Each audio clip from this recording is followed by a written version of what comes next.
Hello everyone, a quick, short review of the Benelli 502c, a Chinese manufactured motorcycle with an Italian flair. So it's a 500cc engine. At first I thought maybe it's underpowered, but like the TRK and the Leoncino, which is also housing the same engine, the 500cc does exceptionally well, especially as it throws out 47 ponies. In terms of its handling, it handles exceptionally well, but at a small cost, and that is that the suspension is quite firm. But even though it has a long wheelbase of 1.6 meters, it handles exceptionally well.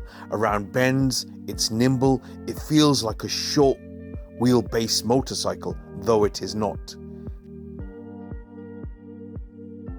It's got grunt and power, and when you pull the throttle back, you feel the power translate very quickly, near enough instantaneously. Now, it's not a sports bike, but it is a sports cruiser, and I would say that it holds its own, especially when you look at its sole competition, and that would be with the Honda Rebel, which also sits at 500cc. It does well. And the engine, which is being tried and tested both in the Leoncino and the TRK 502, has not reported any major faults that are worth mentioning at this juncture. Now for the point that either makes you love this bike or potentially hate this bike, and that is its styling. Some love it, some hate it.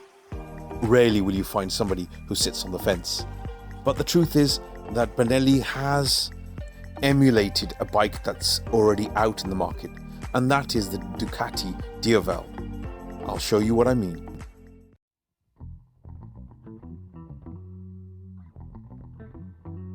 From the lights to the bucket seat, from the tank to the heavy-weighted engine, even the pillion backrest, they all resemble uncannily the Ducati Diavel. Now, the truth is, we all know that many motorcycles that come from China have in some way copied something that's already out there, either the Europeans or the Japanese. So this is not a new story to be aired. What I would say is, though it might be a copy, it's very different. This is a 500cc, that's a 1260cc engine, and also there's a difference in price tag. This you can acquire at £5,500, whereas that is over £18,000. And so with that in mind, I would say, though visually there are many similarities, when you think of a motorcycle, there is that thought that how much will it dent my pocket? And in that case, I would say the similarities are very different and disparate. This is less than a third of the price, and that's why this sits in a category of its own compared to the Ducati Diavel. When I start a review, I often look for something that brings to light something that's so negative that I can deter you from buying this motorcycle. The truth is, I found nothing. It is actually a fantastic motorcycle.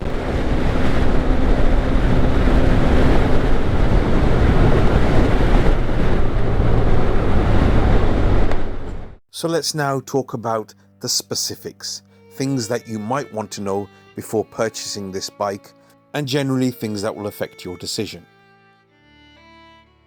The tank on this motorcycle is 21 litres, including the 1 litre reserve.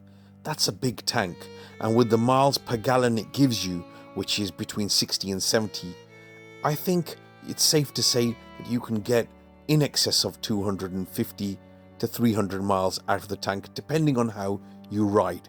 That's a big issue. You know, and I know, as bikers, we have to go to the petrol station more often than we'd want to. So when you have a bigger tank, that relieves that tension. And the other thing is, the large tank also gives the motorcycle this great, fantastic presence. The handlebars are wide. Very wide, in fact.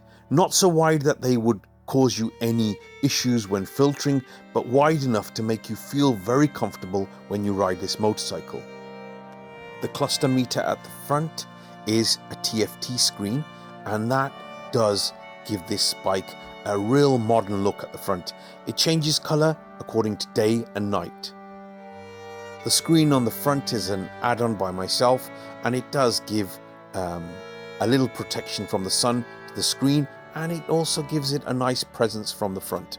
Just something to bear in mind if you do go out there and purchase this motorcycle. Something else to bear in mind is that this is not a very light motorcycle. It sits just over 240 kilograms, and the misconception that a smaller engine means a lighter bike is proven wrong by this very bike. But the weight does not feel too much because it's lower down. It actually feels like a much lighter bike, under 200 kilograms. And because the seat is quite low and you have great stability with your legs, the weight is not a problem and not something you need to worry about. Getting back to the styling, it's very hard to pinpoint one thing that makes this bike very different to other cruisers, because it's amalgamation of many. The bucket seat, the pillion rest, which makes it look a little more like a Scorpion, and the large tank and the frame that houses the engine. It all adds to an appearance that makes this bike look very futuristic. And if you like that sort of stuff, which I now seem to, it's a beautiful bike to have. What I would say is, because it's A2 compliant, it's a great bike to have if you're going from a 125 upwards, or if you're going from a really big cruiser downwards.